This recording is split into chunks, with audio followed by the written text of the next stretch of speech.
ሰላም ጤና ይስጥልን እንደምን አላችሁ አድማጭ ተመልካቾቻችን። ባለፈው ሳምንት እንደጀመርነው ሶላ ስክሪፕቶራ በሚል ርዕስ ተከታታይ የሆነ ትምህርት ይዤላችሁ ቀርቤያለሁ። የእግዚአብሔር ጸጋና መንፈስ ከኛ ጋር ሆኖ ዛሬ ደግሞ ተጨማሪ ዕውቀትና ተጨማሪ ትምህርት መነቃቃት እንደሚሰጠን ምንም ጥርጥር የለውም። ባለፈው እንደተነጋገርነው ሶላ ስክሪፕቶራ የእግዚአብሔር ቃል ብቻ በሚል ርዕስ ተነጋግረን ነበረ። እነዚህም የተሐድሶ እንቅስቃሴዎች ወይም አምስቱ ሶላዎች የተባሉት በሪፎርመርስ ዘመን የነበሩትን አንስተን ስንነጋገር ነበረ። እነዚህም ሶላ ግራሲያ፣ ሶላ ፊዲ፣ ሶላ ክሪስቶስ፣ ሶላ ዱ ግሎሪያ፣ ሶላ ስክሪፕቶራ። እነዚህ በአማርኛችን ሲመለሱ የላቲን ቋንቋዎች ናቸው። የተሐድሶ አምስት ምሰሶዎች ናቸው። እነዚህም ጸጋ ብቻ፣ እምነት ብቻ፣ ክርስቶስ ብቻ፣ የእግዚአብሔር ክብር ብቻ ወይም መጨረሻ ደግሞ ቃሉ ብቻ የሚሉ እንደሆኑ እንመለከታለን እና የሁሉም መሰረት የእግዚአብሔር ቃል ነውና ሶላ ስክሪፕቶራ የሁሉም መሰረት ነው። ይህም ማርቲን ሉተር ያኔ በተሐድሶ እንቅስቃሴ ጊዜ ከሁሉም በሚበልጠው የክብረ በዓል ቀን የሁሉም ቅዱሳን ቀን በተባለው ቀን በበዓሉ ቀን ሉተር ወደዚያ ስፍራ ከሚጎርፈው ሕዝብ ጋር ተቀላቅሎ ሄደ። ከሄደ በኋላም የኃጢአት ይቅርታ ወይም ሽያጭ አስተምሮትን የሚነቅፉ የጥናት ውጤቶች የነበሩትን 95 ነጥቦች በበሩ ላይ ለጠፈው። እነዚህም ጽሑፎች የእነዚህን ጽሑፎች እውነት ለመረዳት በሚቀጥለው ቀን በዩኒቨርሲቲው ለመገኘት ፈቃደኝነቱን ገለጸ። ለነዚህ ነጥቦች ተቃውሞ ለማሰማት የሚፈልጉ ሁሉ እንዲመጡ ጋበዘ። ነገር ግን አንድም ሰው እንዳልተገኘ በታላቁ ተጋድሎ 85ኛው ምዕራፍ ላይ እናነባለን ማለት ነው። እንግዲህ በ1517 ዓመተ ምህረት ነበር ይህንን ያደረገው እና ዓለም ከዛ በኋላ የተቀየረች ሆነች። ምክንያቱም ከዛ በፊት የእግዚአብሔር ቃል ተደፍኖበት የእግዚአብሔር ቃል ተረግጦ ነበረ እና ነገር ግን የእግዚአብሔርን ቃል ለመግለጥ የፈለጉ ብዙ የተሐድሶ መሪዎች ተገለው ነበር። ይህንን በማድረጋቸው የእግዚአብሔርን ቃል በመተርጎማቸው የእግዚአብሔርን ቃል በማሰማታቸው ተገለው ነበረ። ማርቲን ሉተርም ተከሶ በቆመ ጊዜ ይህንን ነበረ የተናገረው። አቋሜ ለእግዚአብሔር ቃል የሚገዛ ካልሆነ በቀር የእግዚአብሔርን እውነት አልክድም።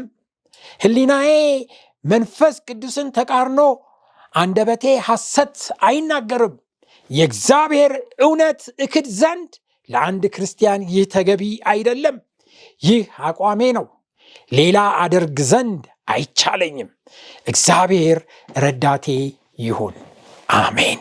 ወንድሞቼና እህቶቼ እንደዚህ አይነቱን አቋም መውሰድ እንድንችል እግዚአብሔር እያንዳንዳችንን ይርዳል። ሉተር ያለው እንደዚህ ነው፣ ስህተቴን በእግዚአብሔር ቃል ብቻ አስረዱኝ። በእግዚአብሔር ቃል ብቻ ሶላ ስክሪፕቶራ ነው ያለው እና እነዚህ አምስቱ የእግዚአብሔር ሶላ የሪፎርም ሶላዎች ወይም ምሰሶዎች ቃሉ ብቻ፣ ጸጋው ብቻ፣ እምነት ብቻ፣ ክርስቶስ ብቻ፣ ክብር ለእግዚአብሔር ብቻ የሚሉ ናቸው። እነዚህ ደግሞ ባለፈው ጊዜ እንደተመለከትነው ከሦስቱ መላእክት መልእክት ጋር የሚጣመሩ ወይም የተያያዙ እንደሆኑ ተመልክተናል። ለምሳሌ የዘላለሙን ወንጌል ያለው የመጀመሪያው መልአክ በታላቅ ድምፅ የፍርዱ ሰዓት ደርሷልና እግዚአብሔርን ፍሩ፣ ክብርም ስጡት፣ ሰማይና ምድርን ባህርን የውሃ ምንጭ ለሰራ ስገዱ አለ። የእግዚአብሔር ክብር ብቻ የሚለውን እንደሚያንጸባርቅ ተመልክተናል። ሌላ ሁለተኛው መላእክት ደግሞ አሕዛብን ሁሉ የዝሙት ቁጣ ወይን ጠጅ አጠጣች፣ ታላቂቱ ባቢሎን ወደቀች እያለ ተከተላቸው። ያቺ ባቢሎን ቃሉን በልምድና በተረት ለውጣው ነበረ፣ በሰው ልምድ ለውጣው ነበረ፣ በካልቸር ለውጣው ነበረ፣ በባህል ለውጣው ነበረ። ስለዚህ በዚህ ምክንያት ውድቀት እንደወደቀች እንደገና ደግሞ እግዚአብሔር በጸጋው ብቻ ሊያድነን ፈቃደኛ የሆነውን አምላክ ነገር ግን በስራችን በመጽዋታችን በጾማችን እንደምንድን ትሰብክ ነበረ። ስለዚህ በዚህ ምክንያት ወድቃለች። ስለዚህ ሶስተኛው መልአክ ደግሞ ተከተለ፣ በታላቅ ድምፅ እንዲህ እያለ ለአውሬውና ለምስሉ የሚሰግድ በግንባሩ ወይም በእጁ ምልክቱን የሚቀበል ማንም ቢኖር እሱ ደግሞ በቁጣው ጽዋ ሳይቀላቀል የተዘጋጀው ከእግዚአብሔር ቁጣ ወይን ጠጅ ይጠጣል ብሎ ተናገረ። ምክንያቱም ይህ የሶስተኛው መልአክ መልእክት ስግደት፣ እምነት፣ መዳን፣ ደህንነት በእምነት እንደሆነ ክርስቶስ ብቻ አዳኝ መሆኑን ይናገራል፣ ሌላ አዳኝ እንደሌለ። ስለዚህ ለምስሉ የሚሰግዱ ለጣዖት የሚሰግዱ ከእግዚአብሔር ውጪ የሆነ አምልኮ በሙሉ ውድቅ መሆኑን ከሶላዎች ጋር የተገናኘ መልእክት እንደሆነ ተመልክተናል። ስለዚህ ነው በራዕየ ዮሐንስ ምዕራፍ 18 ከ2 ጀምሮ በብርቱ ድምፅ ታላቂቱ ባቢሎን ወደቀች፣ የጋለሞታ ማደሪያ ሆነች፣ የርኩሳን መናፍስት ሁሉ መጠጊያ፣ የርኩስ የተጠሉ ወፎች ሁሉ መጠጊያ ሆነች።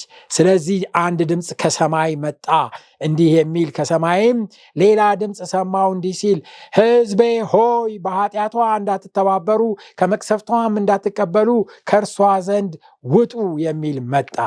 ውጡ። ስለዚህ በእነዚህ ተሐድሶዎች በጸጋው ብቻ ወደ እግዚአብሔር ቅረቡ፣ በእምነት ብቻ ወደ እግዚአብሔር ቅረቡ፣ በክርስቶስን ብቻ ያዙ፣ ክብር ለእግዚአብሔር ብቻ ስጡ፣ ቃሉን ብቻ ከፍ አድርጉ፣ የእግዚአብሔርን ቃል ብቻ ሶላ ስክሪፕቶራ። ዛሬ በምንነጋገረው ስለ እግዚአብሔር ቃል መኖር፣ ስለ ቃሉ መኖር በሚል ርዕስ ነው። ወደ ዝርዝር ትምህርታችን ከመግባታችን በፊት አብረን እንጸልይ። ቅዱስና ቸር ሩሩና ፈቃሪ ሆንክ ሰማይ አባት እጅግ አድርገን እናመሰግናለን። አንተ ደግሞ ወደ ቃልህና ወደ እውነትህ እንድንመጣ ይህን ጊዜ ስለሰጠህን ተመስገን። ቃልህን ደግሞ እኔ ስናገር አድማጮቼ ሲያዳምጡ ለሁላችንም መንፈስ ቅዱስህ እንዲረዳንና ማስተዋል እንዲሰጠን እንለምናለን። በክርስቶስ ኢየሱስ ስም አሜን። ስለ እግዚአብሔር ቃል መኖር በዮሐንስ ራእይ ምዕራፍ 5 ቁጥር 1 ላይ እንደዚህ ይላል፣ በዙፋኑም ላይ በተቀመጠው በቀኝ እጁ ላይ በውስጥና በኋላ የተጻፈበት በሰባትም ማኅተም የተዘጋ መጽሐፍ አየሁ ይላል። በውስጥና በኋላው የተጻፈበት በሰባት ማኅተም የተዘጋ መጽሐፍ አየሁ። በጉም ከሰባቱ ማኅተም የመጀመሪያውን ሲፈታ ተመለከትኩ ይላል። የመጀመሪያውን ማኅተም ሲፈታ ተመለከትኩኝ ይላል። እነዚህ የታሸገው መጽሐፍና ማኅተቦቹ የክርስቶስ ኢየሱስ አስተምሮ ወደ ሰማይ ካረገ በኋላ በቤተ ክርስቲያንና በሕዝቡ ውስጥ የሄደውን የታሪክ ሂደት የሚያሳዩ ናቸው። ለምሳሌ የመጀመሪያው ማኅተም በተፈታ ጊዜ ምንድነው የሆነው? እነሆ አምባላይ ፈረስ ወጣ፣ ነጭ ፈረስ ወጣ እና መጽሐፍ ቅዱስ ሲናገር በጉም ከሰባቱ ማኅተም የመጀመሪያውን ሲፈታየው እነሆም ነጭ ፈረስ ወጣ፣ ቆሞ ነበር ይላል፣ ወጣ ይላል ሌላው ትርጉም እና የተቀመጠበት ሰው ነበር ደግሞ እና የተቀመጠውም የነበረውም ቀስት ይዞ ነበረ፣ አክሊልም ተሰጠው። እርሱም እንደ ድል አድራጊ ድል እየነሳ ወጣ። ይሄ የመጀመሪያዋ ቤተክርስቲያን የእግዚአብሔርን ቃል ፍላጻ ይዛ እንደወጣች እንመለከታለን። የእግዚአብሔርን ቃል እነ ጳውሎስ እነ ጴጥሮስ እና በዛን ጊዜ የነበሩ ሐዋርያት እነ ፊልጶስ የእግዚአብሔርን ቃል ይዘው ወጡ እና በነጭ ፈረስ በጣም በፍጥነት በኃይል ከዳር እስከ ዳር መጽሐፍ ቅዱስ ሲናገር በዛ ዘመን የነበረው በምድር ሁሉ ይህንን የዘላለም ቃል ሰማ። ድል አድራጊ እምነት ነበራቸው። በድል ነበረ የሚጓዙት እና እውነተኛና ንጹህ የሆነ ነጭ ፈረስ ነውና ንጹህ የሆነ እምነት ነበራቸው። የራእይ መጽሐፍ ክርስቶስ አሸናፊ ስለሆነች ቤተክርስቲያን ተጨባጭ ምስል ይሰጠናል። የዛን ጊዜ የነበረችው ቤተክርስቲያን አሸናፊ ቤተክርስቲያን ነበረች። እንደምናያት ንጹህ ነበረች። ነጭ ልብስ ተጎናጽፋ ነበረ። 12 ከዋክብቶች የሐዋርያቶች ምልክት በጭንቅላቷ ላይ ወይም በራሷ ላይ ነበረ። ነጭ ንጹህ እምነትን የሚወክል እንደሆነ እንመለከታለን። በሐዋርያ ሥራ ምዕራፍ 2 ከ1 እና 2 ላይ ሄደን ስናነብ በበዓለ 50 በተባለው ቀን በደረሰ ጊዜ ሁሉም በአንድ ልብ ሆነው አብረው ሳሉ ድንገት የሚነጥቅ አውሎ ነፋስ ከሰማይ ድምፅ መጣ፣ ተቀምጠውም የነበሩበት ቤት ሁሉ ሞላው ይላል። ሞላው። መንፈስ ቅዱስ ኃይል ተቀብለው ነበረ። ከባድ የሆነ የመንፈስ ቅዱስ ኃይል ተቀብለው ነበረ። ፍርሃት አልነበረም። ሙሉ ድፍረት ነበራቸው። የቃሉ ሙላት ደግሞ የቃሉ መገለጥ ተገልጾላቸው ነበር በመንፈስ ቅዱስ።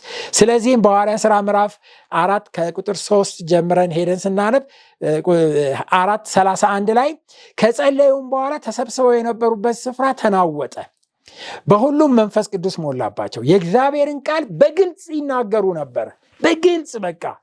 በግልጽ ይናገሩ ነበር። መንፈስ ቅዱስ ኃይል የመጀመሪያዋ ቤተክርስቲያን ስትጀምር እንደዚህ ነበር። አሁን እኛ የመጨረሻዋ ቤተክርስቲያን የታሪክ መጨረሻ ላይ ያለንም ልክ በተመሳሳይ ሁኔታ ነው የምንጨርሰው። ነገር ግን አሁን ተዘጋጅተናል ወይ ልክ እንደነሱ ለመሆን? በ32ኛው ቁጥር ላይ እንደዚህ ይላል፣ ያመኑትም ሕዝብ አንድ ልብ አንዲት ነፍስ ነበሯቸው፣ ገንዘባቸው ሁሉ በአንድነት ነበረ እንጂ ካለው አንድስ እንኳን የራሱ የሆነ እንደሆነ ማንም አልተናገረም። ይሄ እኔ ነው አላለም። ሀብታቸውን ሁሉ አንድ ላይ አድርገው ነበረ እና አንድ ላይ ይካፈሉ ነበር። አንድ ልብ ነበራቸው፣ አንድ ነፍስ ነበራቸው፣ ሁለንተናቸው አንድ ላይ ነበር። ወንድሞቼ እና እህቶቼ በዚህ በመጨረሻ ዘመንም የእግዚአብሔርን ቃል የእግዚአብሔርን መልእክት ለዓለም ለማዳረስና ወንጌልን ጨርሰን ወደ ሰማይ ለመሄድ ከፈለግን ልክ በመጀመሪያ የነበረችው ቤተ ክርስቲያን እንደነበራት አይነት መሆን አለብን። አንድ ልብ ሊኖረን ያስፈልጋል። አንድ ነፍስ ሊኖረን ያስፈልጋል። ሁለንተናችን አንድ ላይ መሆን እንደሚገባው መጽሐፍ ቅዱሳችን ይናገራል። በሐዋርያ ሥራ ምዕራፍ 4:33 ላይ ሐዋርያትም የጌታ የኢየሱስን ትንሣኤ በታላቅ ኃይል ይመሰክሩ ነበረ፣ በሁሉም ላይ ታላቅ ጸጋ ነበረባቸው። ሃሌሉያ። ለነሱ የተሰጣቸው መልእክት ምንድን ነው?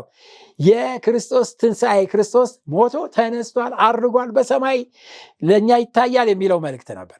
ለእኛ የተሰጠን የመጨረሻ ዘመን መልእክት ምንድን ነው? ጌታ ኢየሱስ ክርስቶስ በክብር ይመጣል፣ በኃይል ይመጣል። ስለ ምጽአቱ እንድንሰብክን የተሰጠን ወንድሞቼና እህቶቼ፣ ክርስቶስ በቅርብ ይመጣል የሚለውን መልእክት ማዳረስ የምንችለው በመንፈስ ቅዱስ ኃይል በአንድ ልብ ስንሆን ብቻ ነው። ቁጥር 34 ላይ በመካከላቸውም አንድስ እንኳን ችግረኛ አልነበረምና መሬትም ወይም ቤት ያለው ሁሉ እየሸጡ የተሸጠውን ዋጋ ያመጡ ነበር። ወንድሞቼና እህቶቼ ይህ መልእክት ለእኔና ለእናንተ በመጨረሻ ዘመን ላለነው ነው። ልንገራችሁ፣ ዛሬ ያለን ሀብት፣ ያለን ንብረት፣ ያለን ገንዘብ ለወንጌል ካልተጠቀምንበት በስተቀረ ነገ ከእጃችን አፈትልኮ ይጠፋል፣ ይወሰዳል። ወንድሞቼ እና እህቶቼ መጨረሻው ደርሷል። ለክርስቶስ ወንጌል ልንነሳ ያስፈልጋል። በአንድ ልብ በአንድ ኃይል ሆነን ወንጌልን ማዳረስ ይኖርብናል። የእግዚአብሔር መንፈስ ይህንን ጥሪ እያቀረበ ነው። የጥንት አማኞች በክርስቶስ ጸጋና ምግባር የታነጹ ነበሩ። የክርስቶስ ጸጋ በእነሱ ላይ ይታይ ነበረ። ምግባሩ ይታይ ነበር። ደግነቱ፣ ቸርነቱ፣ ለነፍሳት መዳን ያለው ፍቅር በእነሱ ውስጥ ይታይ እንደነበረ እናያለን። በሮሜ ምዕራፍ 12 ቁጥር 10 ላይ እርስ በርሳቸውም ወንድማማቾች መዋደድ አጥብቀው ይዋደዱ ነበር፣ አንዱ ለሌላው ከራሱ በሚበልጥ በማስበለጥ አንዱ ሌላውን ከራሱ በማስበለጥ እርስ በርሳቸው ተባብረው ነበር ይላል። ተባብረው ነበረ። አንተ ትብስ ተባብለው ነበረ እና ስለዚህ አንዱ ሌላውን ከራሱ አስበልጦ ይመለከት ነበር፣ አይናናቁም ነበረ። ስለዚህ አንድ ልብና አንድ መንፈስ እንደነበራቸው መጽሐፍ ቅዱሳችን ይናገራል። በቆላስይስ ምዕራፍ 1:23 ላይ እናንት የሰማችሁትና ከሰማይ በታች ላለ ፍጥረት ሁሉ የተሰበከውም ወንጌል ይህ ነው እና በጣም በሚያስገርም ሁኔታ የዛን ጊዜ ታዋቂ የነበሩት አገሮች በሙሉ ወይም ሰው ይኖርባቸው የነበረ ስፍራዎች ብዙ ቦታ ሰው አይኖርም ነበር። ሰው ግን የነበረባቸው ከሰማይ በታች ያሉት ቦታዎች በሙሉ ወንጌል እንደተሰበከባቸው መጽሐፍ ቅዱሳችን ይነግረናል። ስለዚህ ብዙ ወንዶችና ሴቶች ከጊዜ ወደ ጊዜ በጌታ እያመኑ ወደ እነርሱ ይጨመሩ ነበረ። መቆም የለም ነበረ። እንደ ጎርፍ ይጎርፍ ነበረ። ብዙዎች ወደ ዘላለማዊ ወንጌል ይጨመሩ እንደነበር ይናገራል። በሐዋርያት ሥራ ምዕራፍ 5:27 ላይ አምጥተውን በሸንጎ አቆሟቸው። በዚህ ምክንያት ሊቀ ካህናቱም በዚህ ስም እንዳትናገሩ አጥብቀን አላዘዝናችሁምን ብለው ከሰሷቸው። ጴጥሮስና ሐዋርያትም መልሰው አሉ፣ ከሰው ይልቅ ለእግዚአብሔር ልንታዘዝ ይገባናል። ከሰው ይልቅ ለእግዚአብሔር ልንታዘዝ ይገባናል። ከሰው ይልቅ ለእግዚአብሔር ቃል ልንታመን ያስፈልጋል።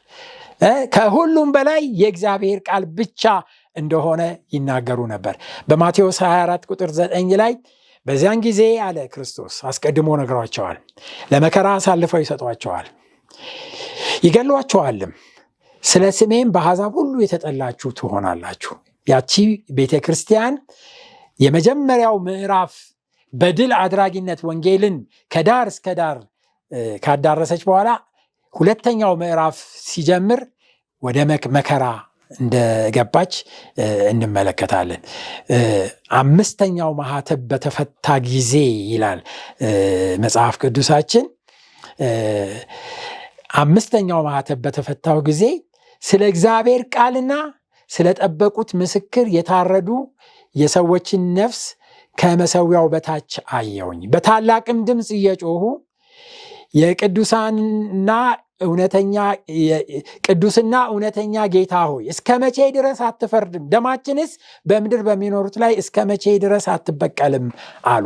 ስለምንድን ነው የሞቱት? እነዛ የእግዚአብሔር ሰዎች ስለ እግዚአብሔር ቃልና ስለ ጠበቁት ምስክርነት መስዋዕት እንደሆኑ መጽሐፍ ቅዱሳችን ይነግረናል። ባለፈው እንደተመለከትነው ከአቤል ጀምሮ እስከ በራዩ ልጅ ዘካርያስ ድረስ ብዙዎች ለእግዚአብሔር ቃል መስዋዕት እንደሆኑ እንመለከታለን። ይሄ ሁለተኛው ኤራ ወይም ሁለተኛው ዘመን ጀመረ። ሌላም ሁለተኛው ማኅተም በተፈታ ጊዜ ሌላ ዳማ ፈረስ ወጣ፣ ቀይ ፈረስ ወጣ። ይህ ከባድ መስዋዕትነት የተፈጸመበት ዘመን ነው። በራዕየ ዮሐንስ ምዕራፍ 6 ቁጥር 4 ላይ ሌላ ፍም ወይም ቀይ የሚመስል ፈረስ ወጣ። የተቀመጠበትም የነበረው ሰላምን ከምድር ላይ እንዲወስድና ሰዎችን እርስ በርሳቸው እንዲተራረዱ ለማድረግ ስልጣን ተሰጠው። እርሱም እንደ ድል አድራጊ ድል እየነሳ ወጣ። ቀይ ፈረስ ሰዎችን እንዲያጠቁ፣ እንዲገሉ፣ እንዲያጠፉ የሆነበት ዘመን እንደሆነ እናያለን። የዛን ጊዜ ብዙ ደም የፈሰሰበት፣ በእምነት ሰዎች ራሳቸውን መስዋዕት አድርገው ያቀረቡበት ዘመን፣ በአደባባይ የተገፉበት ዘመን፣ የተደበደቡበት ዘመን፣ የታረዱበት ዘመን እንደሆነ ከመጀመሪያዋ ከኤፌሶን ቤተክርስቲያን ቀጥሎ የመጣው ዘመን ያንን ነው የሚያሳየው። የቀይ ፈረስ ዘመን ከ100 ዓመተ ምህረት እስከ 323 ዓመተ ምህረት ደም እንደ ጎርፍ የፈሰሰበት እምነት የሁለተኛው ማኅተም በተፈታ ጊዜ ቀይ ፈረስ ዘመን እንደሆነ እንመለከታለን። እንግዲህ ወደ መጨረሻው ደቀ መዛሙርቶች አንድ በአንድ እንደሞቱ እንመለከታለን። የመጀመሪያ መስዋዕት የሆነው በሐዋርያት ሥራ ምዕራፍ 12 ከቁጥር 1 እና 2 ላይ በዚያን ዘመን ንጉሥ ሄሮድስ መከራ ያጸናባቸው ዘንድ ከቤተ ክርስቲያኑ በአንዳንዶች ላይ እጁን ጫነባቸው። የዮሐንስ ወንድም ያዕቆብ በሰይፍ ተገደለ። በሐዋርያት ሥራ ምዕራፍ 6 ቁጥር 7 ላይ የእግዚአብሔር ቃል እየሰፋ ሄደ፣ በኢየሩሳሌም ደቀ መዛሙርቶች ቁጥር እጅግ እየበዛ ሄደ፣ ከካህናትም ብዙዎች ለሃይማኖት ታዘዙ። ነገር ግን መከራውም እንደዛ እንደመጣባቸው እንመለከታለን። በሐዋርያት ሥራ ምዕራፍ 6 ሐዋርያት ፊት አቁሟቸው ከጸለዩላቸው በኋላ እጅ ጫኑባቸው፣ ኃይል ሰጧቸው፣ ወጡ፣ ሰበኩ እና ከነዛ 7 ዲያቆናት መካከል እስጢፋኖስ የተባለ ጀግና ነበርና እሱ በሕዝብ ፊት ወጥቶ ሰበከ። ከያዕቆብ በኋላ መስዋዕት የሆነው እስጢፋኖስ ነው።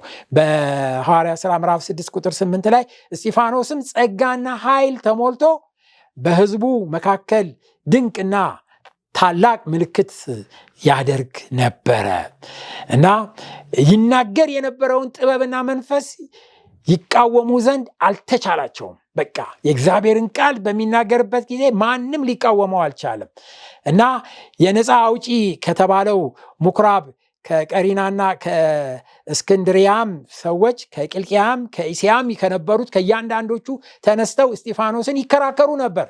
ነገር ግን ይናገር የነበረውን ጥበብና መንፈስ መቃወም እንዳልቻሉ መጽሐፍ ቅዱሳችን ይናገራል። ቀርበውም ያዙት፣ ወደ ሸንጎም አመጡና ይህ ሰው በዚህ በተቀደሰ ስፍራ በሕግ ላይ የስድብን ነገር ለመናገር ሲናገር አይተነዋል። የናዝሬቱ ኢየሱስ ይህንን ስፍራ ያፈርሰዋል፣ ሙሴም ያስተላለፈውን ስርዓት ይለውጣል ሲሉ የሐሰት ምስክሮች አቆሙበት ይላል መጽሐፍ ቅዱሳችን በሐዋርያት ሥራ ምዕራፍ 6 ቁጥር 11 ላይ በዚያን ጊዜ ሙሴ ላይ በእግዚአብሔር ላይ የስድብ ነገር ሲናገር ሰምተነዋል የሚሉ ሰዎችን አስነሱበት፣ የሐሰት ምስክሮችን አስነሱበት። በሐዋርያት ሥራ ምዕራፍ 6:15 ላይ በሸንጎም የተቀመጡት ሁሉ ትኩር ብለው ሲመለከቱት እንደ መላእክት ፊት ሆኖ ፊቱን አዩት። ያበራ ነበር፣ ፊቱ ያበራ ነበረ እና የእግዚአብሔር ጸጋ የእግዚአብሔር ኃይል በሱ ላይ ይገለጽ ነበረ። በሐዋርያት ሥራ ምዕራፍ 7 ቁጥር 55 ላይ መንፈስ ቅዱስንም ተሞልቶ ወደ ሰማይ ትኩር ብሎ ሲመለከት የእግዚአብሔርን ክብርና የኢየሱስ ክርስቶስ በእግዚአብሔር ቀኝ ቆሞ አየና እነሆ ሰማያት ተከፍተው የሰው ልጅ በእግዚአብሔር ቀኝ ቆሞ አየዋለሁ ብሎ ተናገረ። የዚህን ጊዜ በጣም ተቆጡ። የዚህን ጊዜ እንደ አውሬ ሆኑ። በሐዋርያት ሥራ ምዕራፍ 7 ቁጥር 55 ላይ መንፈስ ቅዱስም ተሞልቶ ወደ ሰማይ ትኩር ብሎ ሲመለከት የእግዚአብሔር ክብር የኢየሱስንም በእግዚአብሔር ቀኝ ቆሞ ተመለከተ። በታላቅም ድምፅ እየጮሁ ጆሮአቸውን ደፈኑ ይላል። ይሄ ነው የእግዚአብሔር እውነት በሚነገርበት ጊዜ ሐሰተኞች ጆሮአቸውን ይደፍናሉ። በአንድ ልብም ሆነ ወደ እርሱ ሮጡ፣ ከከተማም ወደ ውጭ አወጡት፣ ወገሩትም። ምስክሮችም ልብሱን ሳኦል በሚሉት በአንድ ጎበዝ እግር አጠገብ አኖሩ። እስጢፋኖስም ጌታ ኢየሱስ ሆይ ነፍሴን ተቀበላት ብሎ ሲጣራ ይወግሩት ነበረ። የሚያሳዝን መጨረሻ ነበር። በጣም የሚያሳዝን መጽሐፍ ቅዱስ ሲናገር በቁጥር 60 ላይ ተንበርክኮም ጌታ ሆይ ይህንን ኃጢአት አትቁጠርባቸው ብሎ በታላቅ ድምፅ ጮኸ። ይህንንም ብሎ አንቀላፋ። ሳኦልም በእርሱ መገደል ተስማምቶ ነበረ። ጳውሎስ ገና ሳይለወጥ እስጢፋኖስ ሲገደል ተስማምቶ እንደነበር መጽሐፍ ቅዱስ ይነግረናል። በስጢፋኖስ በያዕቆብና በስጢፋኖስ የጀመረው ስደትና ግድያ ቀጠለ። ሐዋርያት ሥራ ምዕራፍ 11 እንደሚናገረን እነርሱ በእምነት መንግስታትን ድል ነሱ፣ ጽድቅን አደረጉ፣ የተሰጠውን ተስፋ ቃል አገኙ፣ የአንበሶችን አፍ ዘጉ፣ የእሳትን ኃይል አጠፉ፣ ከሰይፍ ስለት አመለጡ፣ ከድካም በረቱ፣ በጦርነት ኃያላን ሆኑ፣ የባዕድን ጭፍሮችን አባረሩ። እነዚህ የተሳካላቸው ወይም በመንፈስ ቅዱስ ኃይል ድል ያደረጉትን እንመለከታለን። በአንጻሩ ደግሞ እግዚአብሔር መስዋዕት እንዲሆኑ ደግሞ የፈቀደበት ዘመን ነበረ። ሴቶቻቸው ሙታናቸውን በትንሣኤ ተቀበሉ። ሌሎችም መዳንን ሳይቀበሉ የሚበልጠውን ትንሣኤ ወይም መስዋዕትን ተቀብለው የሚበልጠውን ትንሣኤ እያገኙ እስከ ሞት ድረስ ተደበደቡ። ሌሎችም መዛበቻ በመሆን በመገፋት ከዚህም በላይ በእስርና በወህኒ ቤት ተፈተኑ፣ በጉድጓድም ተጣሉ። የሚገርም ነው። ይሄ ሁሉ መከራ እንደደረሰባቸው ተመዝግቦ እናያለን። በሐዋርያት ሥራ ምዕራፍ 11 ላይ በድንጋይ ተወግረው ሞቱ፣ ተፈተኑ፣ በመጋዝ ተሰነጠቁ፣ በሰይፍ ተገድለው ሞቱ። ሁሉን እያጡ መከራን እየተቀበሉ እየተጨነቁ የበግና የፍየል ሌጦ ለብሰው ዞሩ። ዓለም አልተገባቸውምና በምድረ በዳ፣ በተራራ፣ በዋሻ፣ በምድር ጉድጓድ ተቅበዘበዙ። ስለ እግዚአብሔር ቃል ወንድሞቼና እህቶቼ መጽሐፍ ቅዱስ ሲናገር ስለ እግዚአብሔር ቃል ስለጠበቁት ምስክር የታረዱ ይላቸዋል። የታረዱ ወንድሞቼና እህቶቼ ለእግዚአብሔር ቃል የተከፈለው ታላቅ ዋጋ አስደናቂ ነው። እንዲሁ በእጃችን የመጣለን የእግዚአብሔር ቃል ይህ ሁሉ መከራ ተቀብለው አባቶች ለእኛ ያስተላለፉት ነው። ይህንን ቃል ማንሳትና ከፍ ማድረግ እንድንችል እግዚአብሔር ይርዳን። ካፍታ ቆይታ በኋላ ተመልሰን እንገናኛለን።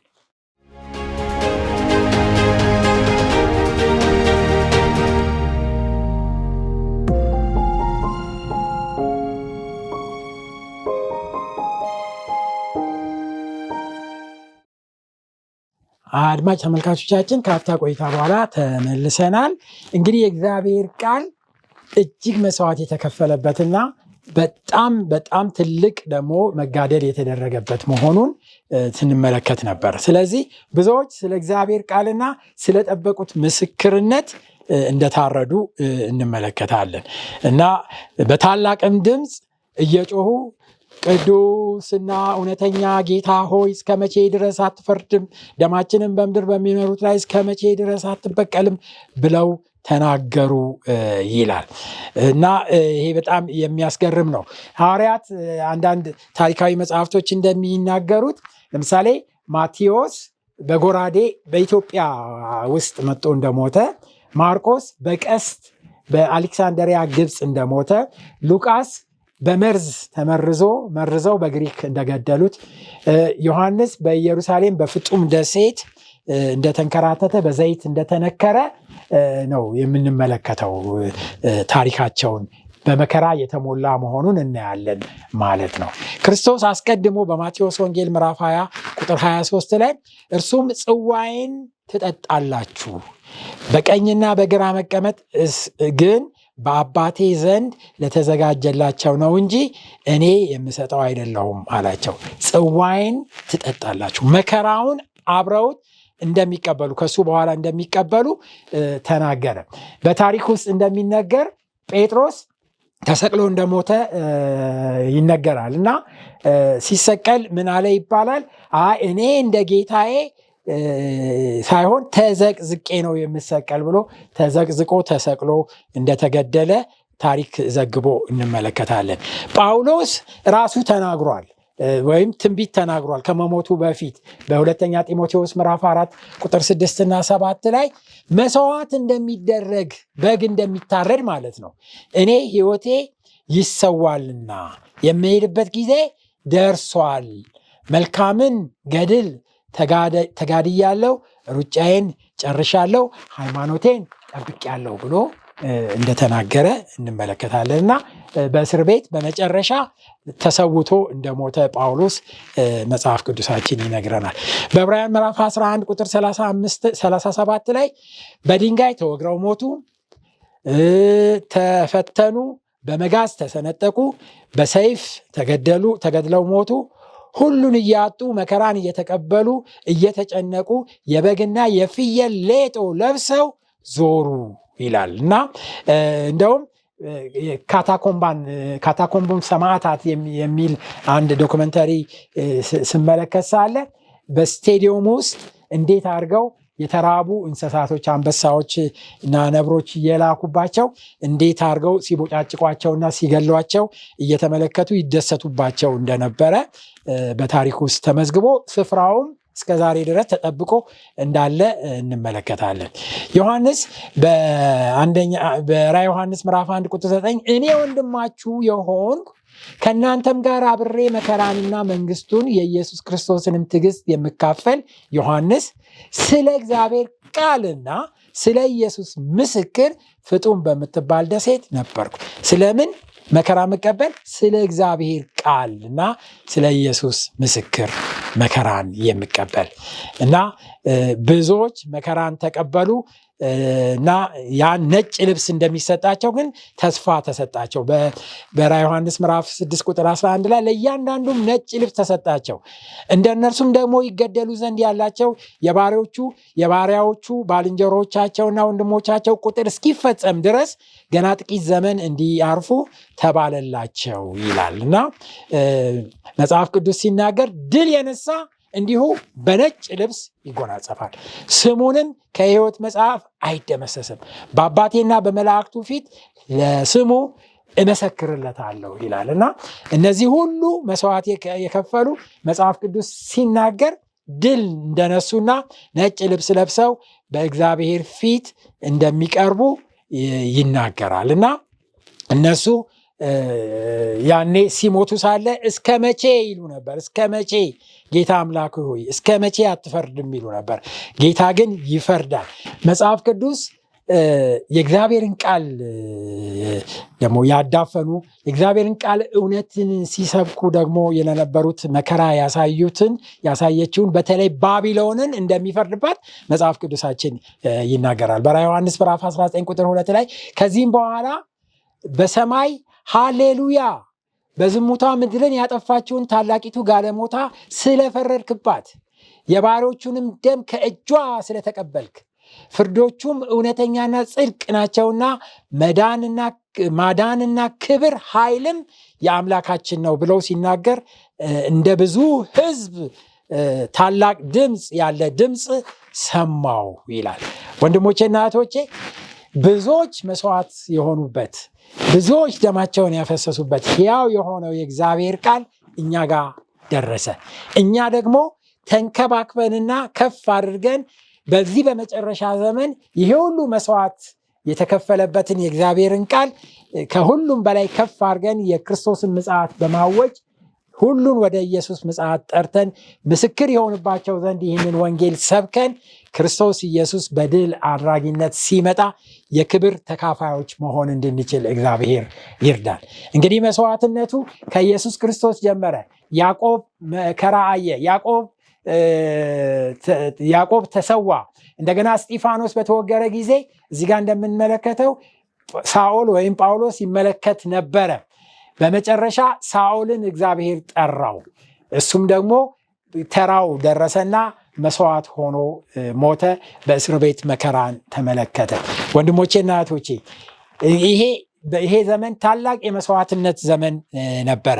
ነገር ግን እግዚአብሔር እንደዚህ ይላል በራዕየ ዮሐንስ ምዕራፍ 12 ቁጥር 11 ላይ እነርሱም ከበጉ ደም የተነሳ ከምስክርነታቸው ቃል የተነሳ ድል ነሱ፣ ነፍሳቸውን እስከ ሞት ድረስ አልወደዱም። ድል ነሱ። እግዚአብሔር መንፈስ ስለረዳቸው፣ የበጉ ደም የምስክርነታቸው ቃል ስለረዳቸው ድል ነሱ። ከበጉ ደም የተነሳ ከምስክርነታቸው ቃል የተነሳ ድል ነሱ፣ ነፍሳቸውን እስከ ሞት ድረስ አልወደዱም። ለሕያው ለእግዚአብሔር ቃል ሲሉ ነፍሳቸውን እስከ ሞት ድረስ አልወደዱም። ስለዚህ የክብር አቀባበል ይደረግላቸዋል በሰማይ። ክርስቶስ ራሱ ያቅፋቸዋል። ክርስቶስ ራሱ የነሱ ፍሬ ብዙዎችን እንዳዳነ ይነግራቸዋል። ስለዚህ ክርስቶስን ፊት ለፊት የምናይበት ጊዜ ቀርቧል፣ ድል የምናደርግበት። ነገር ግን እኛ በዚህ ዘመን ደግሞ ያለን የተሰጠንን ታላቁን ተልእኳችንን መወጣት ይኖርብናል። ያም ታላቅ ተልእኮ የጌታችን የኢየሱስ ክርስቶስ ምጽአትን መመስከር ነው። ቃሉ እስከ ዛሬ ድረስ የተናገረው የእግዚአብሔር ቃል እውነት መሆኑንና ዛሬም የማይቀረውና እውነት የሚሆነው የኢየሱስ ክርስቶስ መገለጥ በክብር መሆን ወደፊታችን እንዳለ ልንመሰክር ያስፈልገናል። በዛ ተሐድሶ ዘመን ማርቲን ሉተር እንዲህ ብሎ ነበር፣ ሕሊናዬ ለእግዚአብሔር ቃል ምርኮኛ ሆኗል። ሕሊናዬ ለእግዚአብሔር ቃል ምርኮኛ ሆኗል። እኔ ምንም አላደርግም፣ ቃሉ ግን አደረገ፣ ቃሉ ግን አከናወነ። ሉተር ሲናገር ወንጌል በየቀኑ ያስፈልገናል፣ ምክንያቱም በየቀኑ እንረሳዋለን ብሎ ተናገረ። ስለዚህ የዛን ጊዜ በድፍረት ስተቴን በእግዚአብሔር ቃል ብቻ አስረዱኝ፣ በእግዚአብሔር ቃል ብቻ ሶላ ስክሪፕቶራ ብሎ ተናገረ። በድፍረትም ያመነባቸውን እውነቶች በዛ ታላቅ ካቴድራል በራፍ ላይ ለጠፈ። የሚያስደንቅ ነው። እንዲህ ብሎ ተናገረ በተከሰሰ ጊዜ፣ አቋሜ ለእግዚአብሔር ቃል ይገዛል፣ የእግዚአብሔር እውነት አልክድም፣ አንደበቴ ሐሰት አይናገርም። ይህ ተገቢ አይደለም፣ ሌላ አደርግ ዘንድ አይቻለኝም። እግዚአብሔር ረዳቴ ይሁን። ሶላ ስክሪፕቶራ። ወንድሞቼና እህቶቼ እኛም ዛሬ በዚህ በመጨረሻ ዘመን የህይወት ለውጥ፣ የቤተ ክርስቲያን ለውጥ፣ የእግዚአብሔር መንፈስ ኃይል ሊገለጽ የሚችለው እኔና እናንተ ለእግዚአብሔር ቃል ስንቆምና ሶላ ስክሪፕቶራ የእግዚአብሔር ቃል ብቻ ብለን ስንወጣ ነው። በእሱ ቃል ላይ መመስረት ይኖርብናል። እሱን ቃል ማንሳት ይኖርብናል። ለእሱ መቆም ይኖርብናል። እሱን ልናጠናው ይገባናል። ሁል ጊዜ ልናጠናው ይገባናል። ምክንያቱም አለ ሉተር እንረሳዋለንና፣ በየቀኑ ልናነበው ያስፈልገናል። ምክንያቱም እንረሳዋለንና። ወንድሞቼና እህቶቼ በዚህ ስብከቴ በዚህ የመልእክቴ ላድማችሁ እፈልጋለሁኝ። ዛሬ በቤታችሁ የእግዚአብሔርን ቃል ታጠናላችሁ። ከልጆቻችሁ ጋራ፣ ከጎረቤቶቻችሁ ጋራ፣ በቤት ካሉት እንግዶች ጋራ የእግዚአብሔር ቃል ይከፈታል። በየቀኑ ሊከፈት ያስፈልገዋል። ምናልባት ይህንን ዘንግተን ሊሆን ይችላል። ዛሬ ግን አድማችኋለሁ ለእግዚአብሔር ቃል ታማኞች እንድንሆንና በየቀኑ በእግዚአብሔር ፊት ቃሉን ከፍተን መገኘት እንድንችል እግዚአብሔር እያንዳንዳችንን ይርዳን። እንጸልይ። ቅዱስና ቸር ሮሮና ፈቃሪ የሆንክ ሰማይ አባት ስለዚህ ጊዜ እጅግ አድርገን እናመሰግናለን። ታላቅ መስዋዕት የተከፈለበትን የሰማይ አባት እጅግ ብዙ ደም የፈሰሰበትን ሕያውና ዘላለማዊ የሆነውን ቃልህን በእጃችን ስለሰጠህን እናመሰግናለን። ለዚህ ቃል ታማኞች እንድንሆን ዕለት ዕለት እንድናጠናው እንድንመረምረውና ወደ ቃልህ እንድንመለስ ለሚጠይቁን ሁሉ የእግዚአብሔር ቃል ብቻ ተናግሯል። የእግዚአብሔር ቃል ብቻን እናምናለን። የእግዚአብሔርን ቃል ብቻ ከፍ እናደርጋለን። በእግዚአብሔር ቃል ብቻ እንመራለን ብለን መናገር እንድንችል እያንዳንዳችን እንድትረዳን እንድታስነሳን እንለምንሃለን። ዛሬ ለእግዚአብሔር ቃልና ለሕያው ዘላለማዊው የእግዚአብሔር ቃል ልንቆም የሚገባን የመጨረሻ ዘመን መሆኑን አውቀን በቤታችን፣ በጎረቤቶቻችን፣ በአካባቢያችን ሁሉ የእግዚአብሔርን ቃል ከፍ አድርገን ደግሞ ማንሳት እንድንችል እያንዳንዳችን እርዳን። ይህንን ደግሞ ማድረግ እንድንችል ጸጋና ምሕረትን አብዛልን። በክርስቶስ ኢየሱስ ስም አሜን። አድማጭ ተመልካቾቻችን ስለነበረን ጊዜ እጅግ አድርጌ እግዚአብሔርን አመሰግናለሁኝ። የእግዚአብሔር ቃል ብቻ ሶላ ስክሪፕቶራ በሚል ርዕስ የጀመርነውን ጥናት እንቀጥላለን። በሚቀጥለው ሳምንት ደግሞ የዚህን ተከታይ ክፍል ይዤላችሁ እቀርባለሁ። የእግዚአብሔር ጸጋ ከሁላችሁ ጋር ይሁን። ደህና ሁኑ።